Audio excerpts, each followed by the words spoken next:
Glória ao Pai, ao Filho e ao Espírito Santo. Como era no princípio, agora e sempre. Amém. Em silêncio. Pega sua Bíblia comigo em Lucas capítulo 13, versículos de 10 a 17. O tema da nossa pregação é a palavra que desamarra e endireita o quarto amigo. O quarto amigo veio da pregação belíssima do Padre Fábio de Mello, tão ungido que foi. A palavra que desamarra e endireita o quarto amigo. Queridos, que alegria estar aqui juntos, estarmos juntos. Deixa eu me apresentar rapidinho para vocês. Sou o Padre Mário Sartori, diocese de Umuarama. Sou pároco, reitor do Santuário São José, em Alto Piquiri.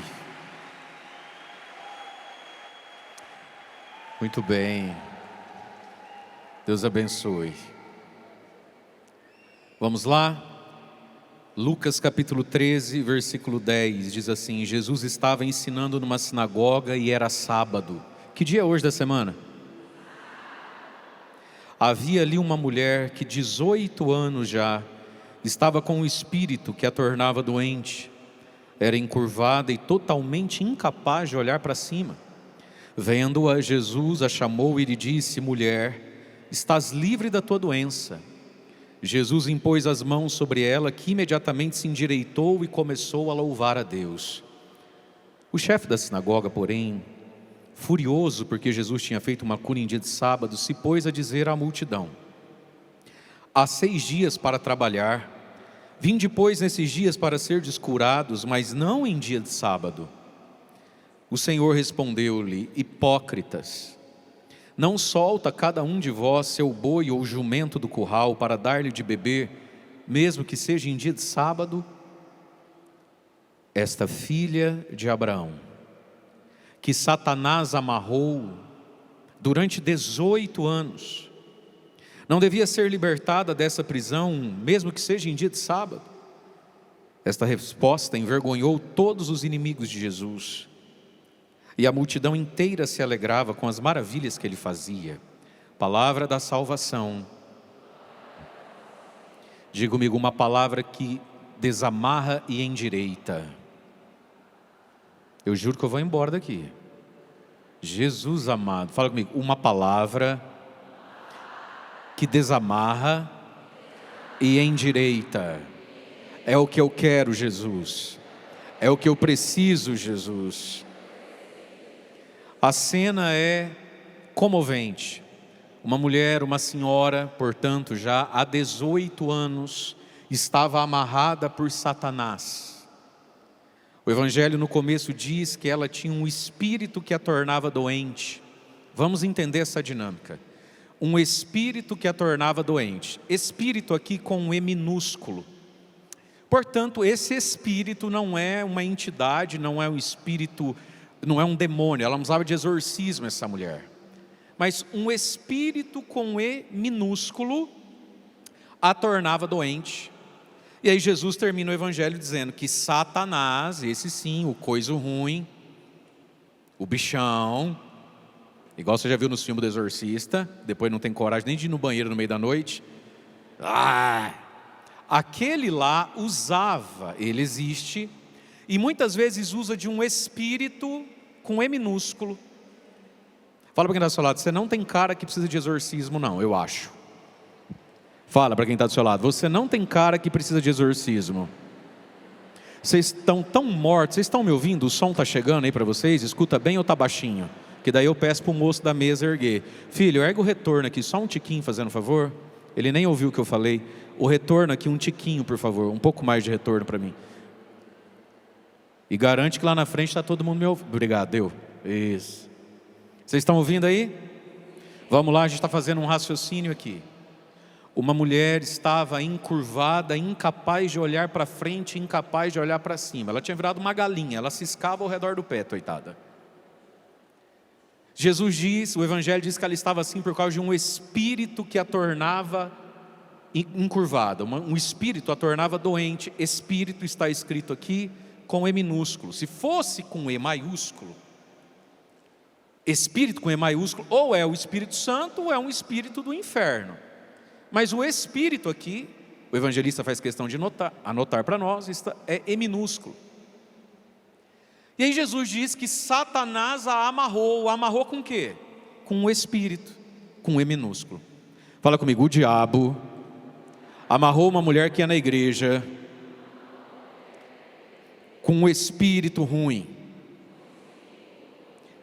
E aí, queridos, esta mulher tem um espírito ruim com ela. Espírito com E minúsculo. Portanto, uma ideia mental dentro dela. Talvez você já disse ou já ouviu isso, né? Nossa, o fulano não pega o espírito da coisa. Já ouviu isso? Já disse isso? Tem gente que parece que não pega o espírito da coisa. Que espírito? O santo? O do inferno? Não, o espírito, a essência. Portanto, espírito aqui a gente pode entender como um jeito de pensar, assimilar, avaliar, ler as coisas. O Padre Fábio, na pregação da manhã, estava nos exorcizando do espírito de vaidade. Ele não pregou tão bonito sobre a vaidade? Que também é um jeito de interpretar a vida. Através da vaidade a pessoa lê a vida, por exemplo. Então essa mulher tinha um espírito com um E minúsculo, uma ideia na cabeça, que talvez entrou um dia que alguém atraiu, talvez entrou um dia que alguém disse para ela: ai, você é burra, você é feia, lá vem a Olivia Palito, sabe esse tipo de coisa? Que hoje a gente fala que é bullying. Às vezes isso vira um espírito ruim dentro da pessoa. Ela assimila essa desvalia, essa desesperança, esse trauma. Você é burro, você não vai conseguir nada na vida. A gente que é pobre, filho, nasceu para sofrer, esquece dessas coisas. Um espírito, algo ruim, a ponto de a encurvá-la. Ela não consegue olhar para frente, diz o Evangelho, não consegue olhar para cima.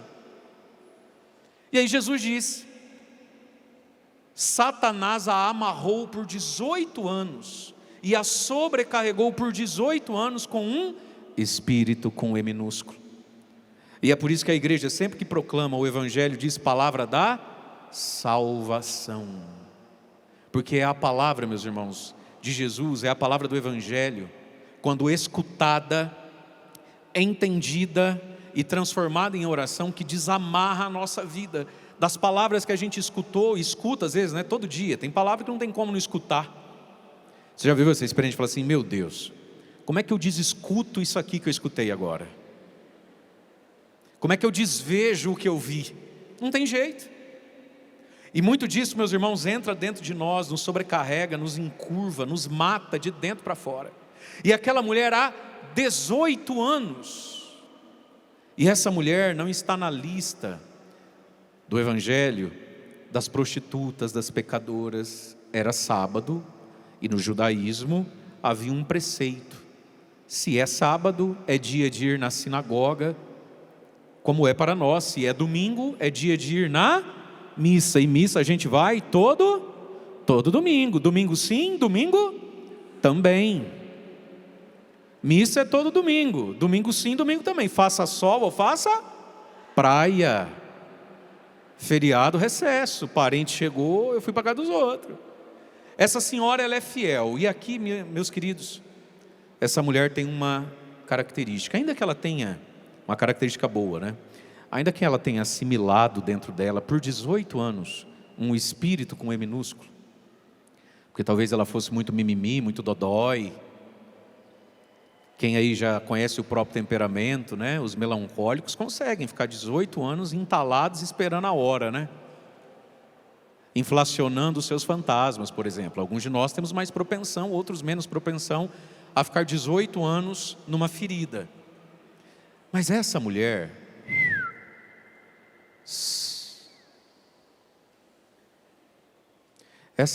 tinha uma qualidade.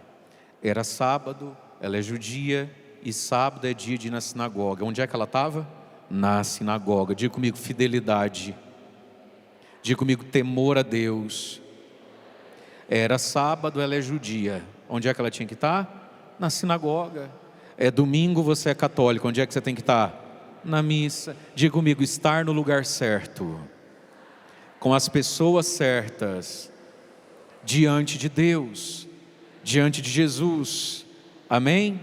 E aquela mulher tinha 1000 motivos para não estar naquela sinagoga.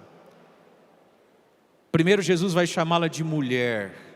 Ser mulher naquela circunstância fazia o problema de coluna ser pior. Fosse um homem encurvado já não era fácil, mas naquele mundo, naquele tempo, ser mulher com uma doença física muito visível era uma desgraça total para todos os âmbitos da vida dela. Vamos colocar no lugar dessa mulher a vergonha, o olhar dos outros, esse fantasma de que está todo mundo me olhando, está todo mundo me julgando. Para a maioria daquelas pessoas, Deus estava castigando merecidamente aquela mulher. Alguma coisa ela fez, alguma coisa Deus sabe dela, que a gente não sabe, mas Deus sabe dela, para ter mandado essa doença para ela. Esse é o mundo de então, e tem um agravante aqui, me pergunta qual é? Ela também acredita que ela é uma desgraça. Não é só que os outros achavam que ela era uma desgraçada, ela também achava.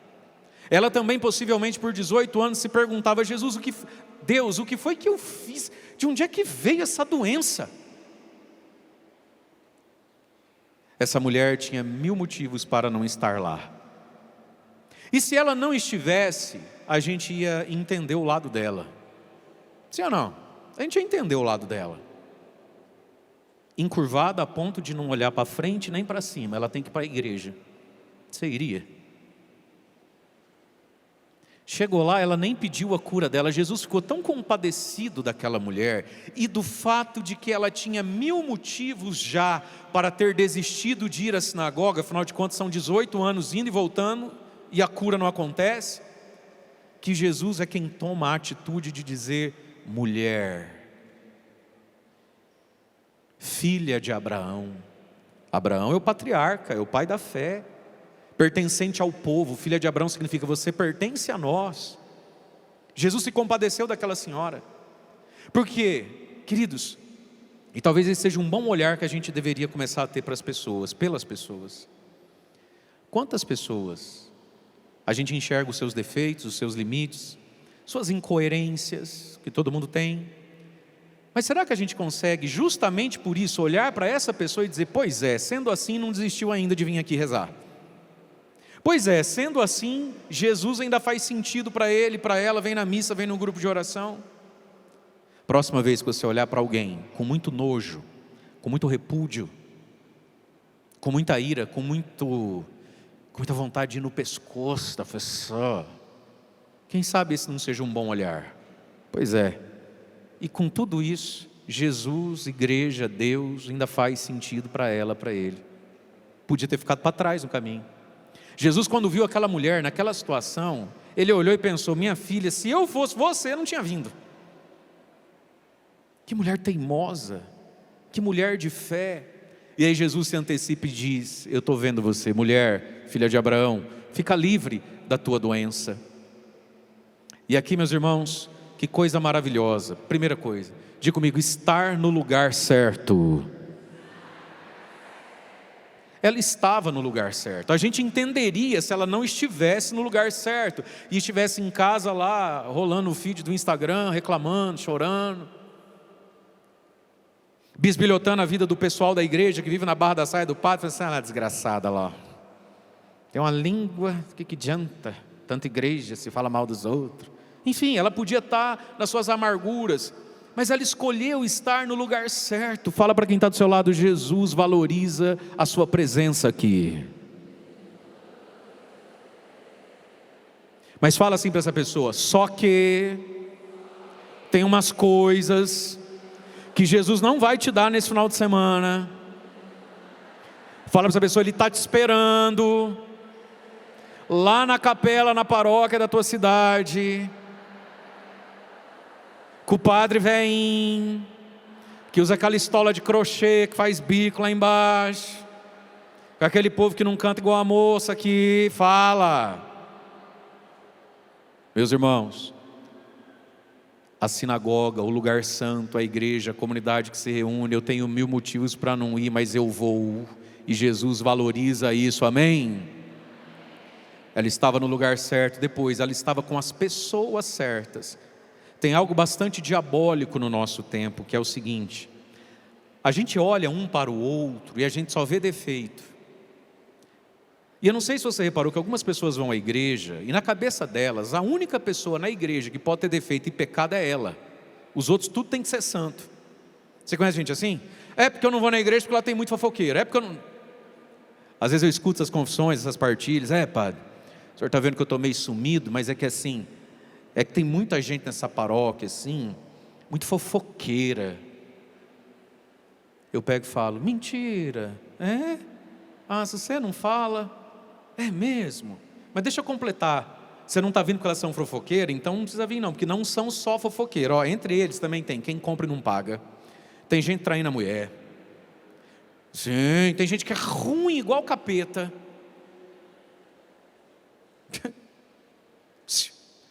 Lugar certo, com as pessoas certas. Cuidado com esse teu olhar escandalizado. O Padre Fábio pregou tão bonito sobre isso. Essa tua cara de assustado, essa tua cara de assustada com o humano que está dentro do humano. E aquela mulher estava na sinagoga, e as pessoas da sinagoga não são perfeitas, mas elas escolheram estar na sinagoga. Elas podiam estar no boteco, elas podiam estar fazendo bagunça na vida, e elas com as suas lutas também escolheram a sinagoga. Mas isso, meus amados, é uma tentação para nós. E aí a gente é tolerante com tudo e todo mundo. A academia que você vai, ninguém vale nada. Pra você ter uma ideia, o melhorzinho lá é você. Não, mas a gente não está aqui para ficar olhando a vida dos outros, né? O médico mandou ganhar massa magra, não é verdade? Mês que vem já começa o projeto verão, para potencializar esse monjaro que é caro, que é o trem. Aí está valendo. O seu ambiente de trabalho, tem gente lá que nem o demônio quer no inferno. E a gente tolera, a gente releva, a gente convive. Né, campeão? Não, porque esse negócio de igreja, eu acho assim que tem muita incongruência. Às vezes é complicado, sabe? Aí dá aquela ajeitada na cinta, que assim, é complicado. Mas toda quarta-feira ele joga bola com um homem que trai mulher, passa a perna nos outros, na hora de vender o carro volta a quilometragem. Mas ele não está lá para olhar para a vida dos outros, ele está lá para bater a bolinha dele.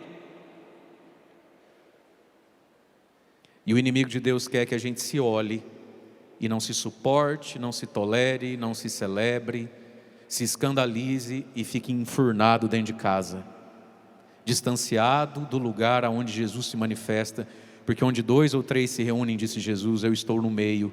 E quando Jesus está, gente, curas, milagres acontecem, amém. Lugar certo, com as pessoas certas, porque ela estaria sem saber, diante da pessoa certa, e sem saber, 18 anos depois, possivelmente quando ela menos esperava, pum, o milagre aconteceu na vida daquela senhora. Porque Deus é assim, Deus visita, Deus chega. E aquela mulher tinha um espírito com E minúsculo, uma ideia muito má, sobre pessoas, sobre fatos, sobre ela, que a mantinha encurvada. Jesus chega, a vê, ela nem pede, e Jesus a cura. Lugar certo com as pessoas certas. Uma vez eu preguei esse evangelho num lugar, numa igreja, e lá havia uma mulher, ela não tinha nem 30 anos, a avó dela é corcunda, a mãe dela é corcunda, ela começou com muita dor nas costas, muita dor no ombro, muito formigamento, foi ao médico e o médico disse que filha de corcunda, corcundinha que era da genética dela, remédio, estica e puxa, mas é o mesmo caminho. E aquilo, além da dor física, provocou nela uma profunda tristeza. Criança no braço, casa para cuidar, nem 30 anos já recebe uma sentença, um diagnóstico desse. E ia ter um grupo de oração numa segunda-feira à noite, que garoava, e depois ela me contou, padre, eu dizia para quem me perguntava, você vai? Não vou não, Deus vai me perdoar. Não estou boa. Se eu for lá, vou ficar chorando. E ela estava magoada com Deus também, talvez, né? Mas aí, ela não ia de jeito nenhum. Era uma segunda-feira isso. 7:30 da noite, 48 do segundo tempo.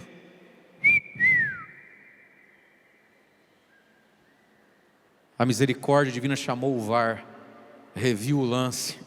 Falou, não senhora, a senhora vai. E ela foi, chegou atrasadinha na igreja. Chega lá e esse evangelho, ela falou, opa. E no momento de adoração com o Santíssimo, eu estava passando no meio do povo. Quando eu cheguei no meio da igreja, eu comecei a ouvir uma voz dentro da minha cabeça, assim, volta no terceiro banco. Falei, não vou voltar não, Jesus, nós estamos atrasados, vamos para frente. E fui andando, né? Volta no terceiro banco. Voltei no terceiro banco. Quem é que estava no terceiro banco? A moça que disse, por vários dias, eu não vou não, Deus vai me perdoar. E foi. E aí você já sabe, né? Fala para quem está do seu lado, ela tem a coluna melhor que a sua, que a minha e que a do padre.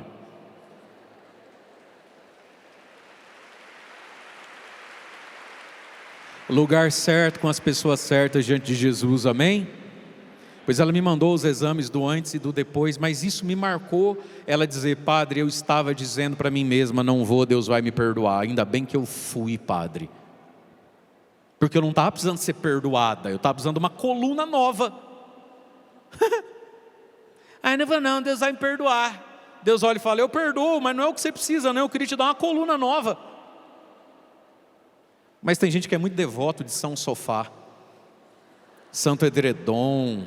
Tem um também que o povo acha que faz milagre, chama São Travesseirinho. Já ouviu falar desse aí? São Sofá, rogai por nós. Santo Edredom, rogai por nós. Poltrona da minha sala, rogai por nós. Santa Cobertinha e São Travesseirinho, intercedei por nós. Não é para aplaudir, não. Não, eles entendem errado as coisas. Fala para quem está só, essa não é nossa igreja, não.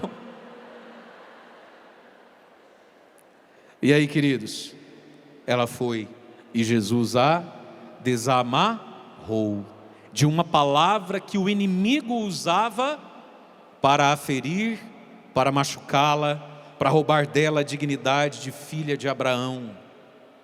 E agora sim, fala para quem está do seu lado assim, ó, lá na tua paróquia, lá na capela que você mora, tem muita coisa para você. Fala para essa pessoa, mas aqui também tem. Amém? E aí, queridos, nós precisamos crescer na fé. E quem faz isso em nós, quem nos endireita à semelhança de Jesus, como o Padre Fábio de Mello pregou para nós, é uma força sobrenatural chamada Espírito Santo. Chamada como? E o Espírito Santo nos cura através dos seus 7 dons. Está lá em Isaías, né? Eis o meu eleito, o meu ungido, sobre ele está o meu espírito. Espírito de sabedoria, ciência, temor, fortaleza, entendimento. E nós, pelo batismo, confirmado no sacramento da crisma, quando a gente vive em estado de graça, nós temos dentro de nós o Espírito Santo com os seus 7 dons de santificação. Quantos dons? 7 dons de santificação. E aí, olha só que interessante. Nós precisamos dos 7 dons do Espírito Santo. E o primeiro dom do Espírito Santo é o temor de Deus. Lá na sua Bíblia, no Salmo 111, no versículo 10, se você quiser pegar, anotar, como também em Jó 28, 28, Salmo 111, 10, Jó 28, 28, vai dizer basicamente a mesma coisa. Eis que o temor do Senhor é o princípio da sabedoria. O temor do Senhor é o princípio da sabedoria. E afastar-se do mal é a inteligência. Quando a gente fala de cura interior, quando a gente fala de crescer à estatura de Cristo e se tornar o 4º amigo do crucificado, a gente precisa subir essa escada, os 7 dons do Espírito. Qual é o 7º degrau? Sabedoria. Na sabedoria estão acolhidos todos os dons do Espírito Santo. Mas o primeiro degrau se chama temor de Deus. O temor de Deus é o princípio da sabedoria, diz a palavra, Salmo 111, 10, Jó 28, 28. E o temor de Deus cura o que dentro de nós? O temor de Deus cura uma ferida nossa, uma mazela nossa, chamada soberba. Diga comigo, soberba. E é na soberba, queridos, que acontece algo na nossa vida. Quem não tem o temor de Deus, sente Deus, experimenta Jesus como um adversário, como um intruso. E o soberbo, ele se coloca do tamanho de Deus. Deus quer, mas eu não quero, azar dele, porque eu quero. É a soberba. Falta o santo temor de Deus. E interiormente nós vamos ser curados desse pecado. O pecado da soberba. E qual é o movimento que o dom do temor de Deus, esse primeiro dom do Espírito que vai se manifestando à medida em que a gente vai buscando a Deus. O primeiro dom que se manifesta é o temor de Deus. E ele nos convida a um movimento chamado humildade. Se curvar diante de Deus. Fala para quem está ao seu lado, menos, filho. Baixa a tua bola. Fala para quem está ao lado, ei, menos aí, campeão. Menos, filho. Você acha que você é quem? Menos. Não é verdade? Só porque emagreceu, a gente sabe que foi as canetas. Só porque trocou o carro, a gente sabe que é financiamento aí, ó. Menos, velho. Primeiro dom do Espírito. Primeiro movimento que nos desamarra e nos endireita. O temor de Deus que cura a soberba e nos convida a um movimento de humildade. Deus é grande, eu sou pequeno e está tudo bem. Deus não é meu inimigo. É porque a gente trabalha a semana inteira, quer descansar, tem que ir em missa. Sim, tem que ir na missa. Por que dói tanto amá-lo de volta? O temor de Deus, a santidade de Deus. Amém? Quando o Espírito Santo começa a frutificar o santo temor, começa a vir o segundo dom do Espírito, que é importante. O dom da piedade, diga comigo, piedade. O dom da piedade cura em nós a frieza espiritual. Muitas pessoas temem a Deus, mas elas não têm piedade. A piedade é um sentimento de que Deus é Pai. Ele não é só para ser temido, Ele é para ser amado. Amar a Deus. O dom da piedade coloca açúcar. O dom da piedade coloca tempero. O dom da piedade é a borda catupiry da pizza, você entendeu? O dom da piedade é aquele docinho depois do almoço. Quem está na quaresma de São Miguel aí? Quem está começando hoje quaresma de São Miguel? Seja de qual jeito for, só isso. O resto vai tudo apanhar do capeta? Fala comigo, quaresma de São Miguel. Pega na orelha de quem está do seu lado, puxa até falar aleluia. Fala, você não tem vergonha? O mundo inteiro vai fazer quaresma de São Miguel, você nem ouviu falar disso ainda. Queridos, comigo, piedade, gostar de Deus, gostar do Papai do céu, ensinar a criança a ser piedosa, né? Você pega no colo, leva lá perto da imagem de Nossa Senhora, assim, mamãe do céu, dá beijo, mamãe do céu. É ter açúcar, é ter afeto. O dom da piedade nos faz viver como filhos de Deus e ser piedoso com os outros. O temor, a piedade. Aí você vai subir um terceiro degrau, qual? Quando a gente se torna, fortalece o temor e a piedade, Deus vai nos dar uma graça, o dom da ciência. O dom da ciência cura em nós a ilusão, o apego desordenado. Ciência é a capacidade de ver dentro. Olha aqui para mim, eu estou com um copo d'água na mão, sim ou não? O que o nosso olhar comum vê? Água. O que a ciência vê?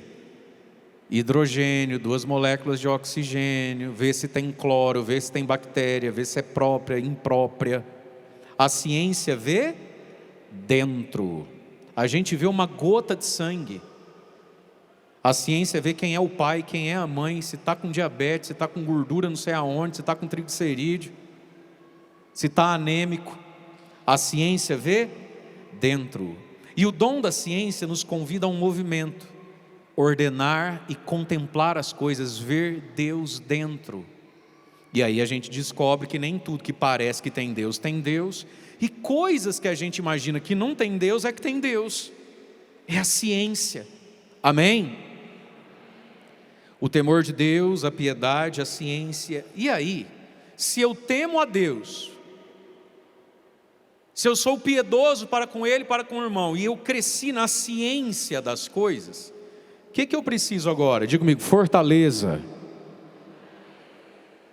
O dom da fortaleza. O dom da fortaleza cura em nós o medo, a covardia. O dom da fortaleza nos ajuda a perseverar no bem. Porque agora que eu tenho temor, piedade, ciência. O que eu preciso? Perseverar. A gente pensa o dom da fortaleza como capacidade de aguentar pancada e carregar a cruz. Também, mas não só. É o dom da fortaleza, meus irmãos, que nos mantém no bem e em direção ao bem. Porque muitas coisas são tão bonitas, tão de Deus, mas elas não são minhas, elas estão distantes de mim.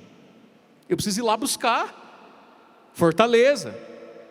Coloca a mão no ombro de quem está aqui do seu lado, assim, bem nesse nervinho aqui. Aperta e fala que Deus te dê fortaleza nesses ombros teus aí. Amém? Fala para aguentar a tua cruz e caminhar para o bem. Amém? E aí, queridos, chega uma hora que nós vamos precisar.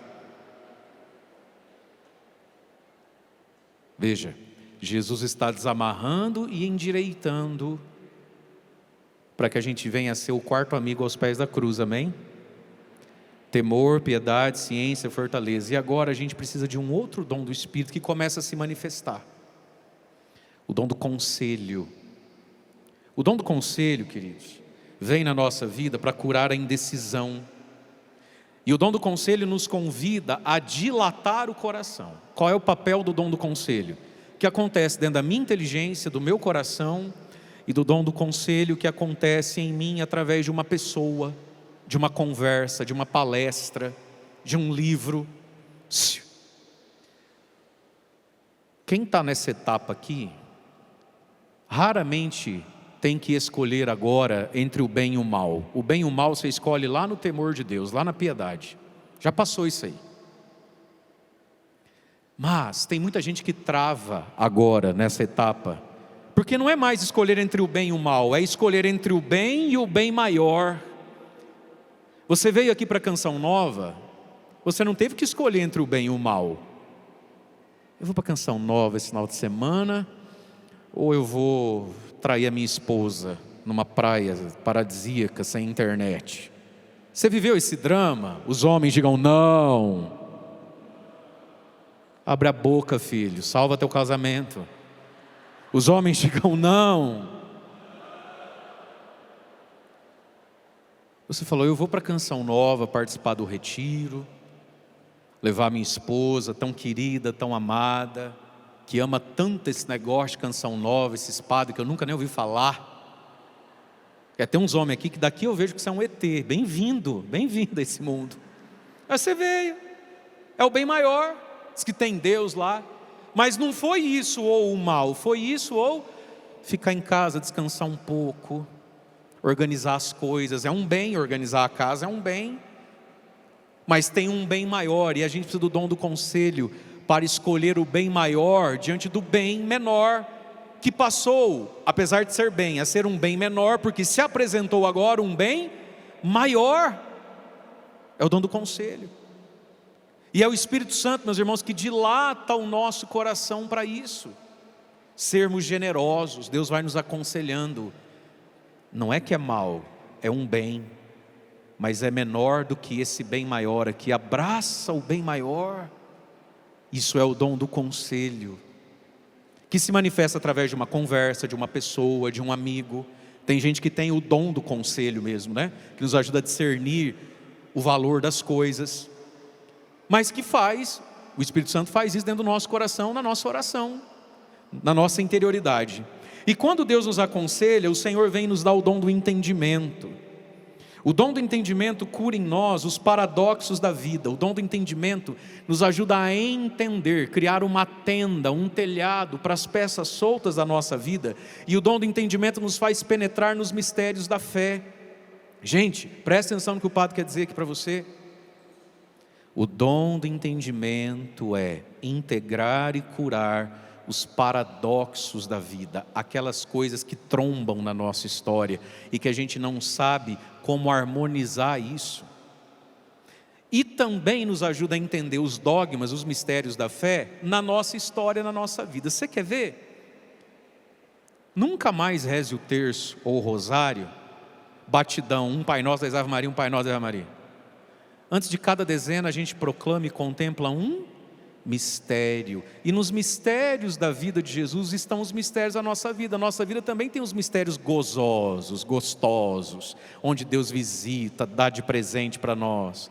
Nossa vida também tem os mistérios luminosos, como da vida de Jesus, onde a gente faz o bem, Deus usa da gente para cuidar dos outros, a gente se sente produtivo e importante. A nossa vida também tem os mistérios dolorosos, onde a gente está suando sangue, falando: Senhor, afasta de mim esse cálice. Onde a gente não dá conta nem de carregar a nossa cruz se Cirineu não ajudar. Mas a nossa vida também tem momentos e mistérios gloriosos e de ressurreição. Tem ou não tem? Sim ou não? E aí você vai percebendo os mistérios da fé, curando a espinha dorsal da nossa própria história. E a gente começa a enxergar a nossa vida na vida de Jesus. Você fala: eu estou na tempestade igual São Pedro, balançando. Você fala: eu estou igual Jesus, andando sobre as águas. Graças a Deus, Padre, firme e forte, melhorar, estraga. A gente vai enxergando a nossa vida na vida de Jesus. E aí vem o sétimo dom, o dom da sabedoria, que é enxergar e saborear conforme Deus faz. Agora, queridos, volta aqui comigo. O Senhor nos enxerga, amém? Nos endireita daquilo que o diabo faz através da palavra má, o espírito com E minúsculo. Vai nos endireitando com os 7 dons do Espírito Santo. Para quê? Aí quando a gente pega Atos dos Apóstolos, Jesus diz assim: mas recebereis poder do alto, descerá sobre vós o poder do Espírito, para que vocês sejam minhas testemunhas em Jerusalém e até os confins da terra, para que vocês sejam o 4º amigo da cruz. Vocês receberão força, poder do alto. Lá em grego está escrito: recebereis dinamis. A palavra poder, capacidade em grego, que o texto foi escrito, se diz como? Se diz dinamis. De onde a gente tira? Dinamicidade, dínamo, dinâmico, bom, dinamite. Mas recebereis dinamis, para quê? Para serdes minhas testemunhas, para testemunhar que o personagem principal da nossa vida não é quem me feriu, não é o meu pecado. O personagem principal da humanidade, da minha história, é Jesus Cristo, e eu sou testemunha disso. Só que a palavra testemunha no mesmo grego é mártir, martiria. Recebereis dinamis para a martiria. O Senhor quer nos dar o Espírito, força sobrenatural na nossa humanidade. Para quê? Para a martiria, para testemunhar Jesus. E de onde é que vem e o que é que causa em mim martiria, martírio? O maligno, o mundo e eu mesmo. O Espírito Santo é poder, meus amados. Sempre que vier o martírio das trevas, o martírio do mundo e o martírio que está dentro de mim, as coisas não curadas, não resolvidas ainda em mim, o Senhor nos cura com o Espírito Santo. E quando a gente sobe essa escadinha dos 7 dons, as 7 curas do Espírito, a gente recebe dinamis para a martiria, ser o 4º amigo de Jesus, ser curado de dentro para fora. E tudo isso por quê? Porque Jesus nos vê e valoriza a nossa busca. Ele toca na corcunda daquela mulher e diz: essa filha de Abraão está desamarrada.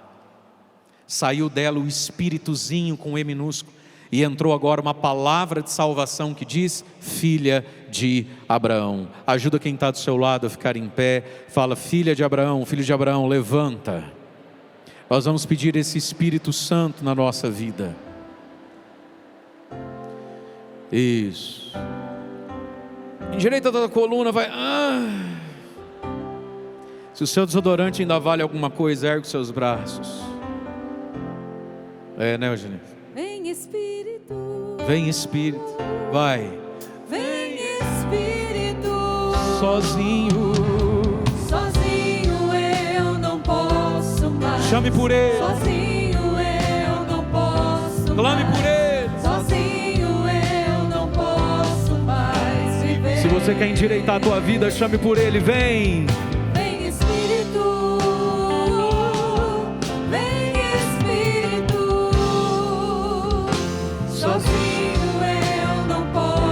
desamarra, Espírito Santo. Me endireita, Espírito Santo. Sozinho eu não posso mais. Diga, proclama: eu quero amar, eu quero ser aquilo que Deus quer. Eu quero amar, eu quero ser aquilo que Deus quer. Sozinho eu não posso mais. Sozinho eu não posso mais. Sozinho eu não posso mais. Mais uma vez. Eu quero amar, eu quero ser. Deixa Jesus te endireitar. Eu quero amar. Eu quero amar, eu quero ser aquilo que Deus Isso quer. é sobre-humano. Sozinho eu não posso mais. Sozinho eu não posso mais. Pegue bem alto suas mãos. Pegue bem alto sua voz. Vamos tocar no céu. Vem Espírito, vem Espírito. Deixa Ele vir endireitar. Vem Espírito.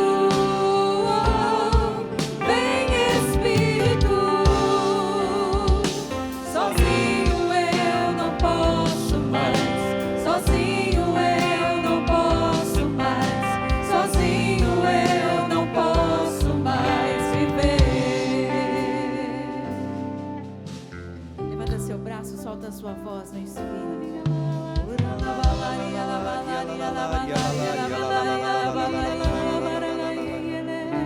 O Espírito Santo paira sobre nós e que Ele faça essa transformação acontecer. Que Ele realize em nós a obra nova, o homem novo, a mulher nova. Vem, vem Espírito Santo. Sozinho eu não consigo. E vai apresentando ao Espírito, vai apresentando ao Espírito Santo aquilo que há tanto tempo tem tido um poder maligno na sua vida. Há 18 anos uma mulher estava amarrada. Talvez há 15 dias você não dorme mais desde aquela briga, desde aquela discussão. Talvez há 30 anos você sofre um vazio desde que teu pai saiu de casa, foi embora. O Espírito Santo mostra-nos onde a gente foi amarrado, no que a gente foi amarrado. Vem Espírito.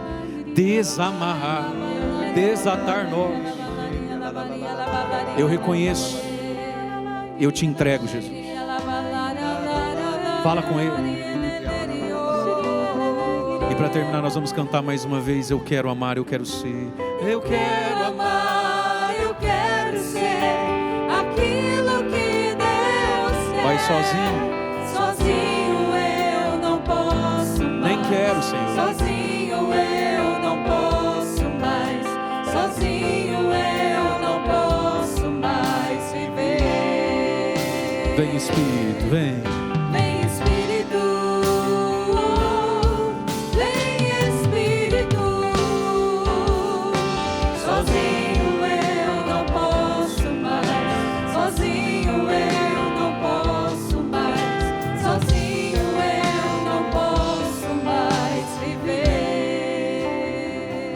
O Senhor esteja convosco. Ele está no meio de nós. Por intercessão da bem-aventurada Virgem Maria, pela intercessão de São Miguel, que Deus abençoe, que Deus derrame sobre você todo o efeito da oração que você acabou de fazer, da súplica que você fez ao céu. Em nome do Pai, do Filho e do Espírito Santo. Amém. Eu quero amar, eu quero ser aquilo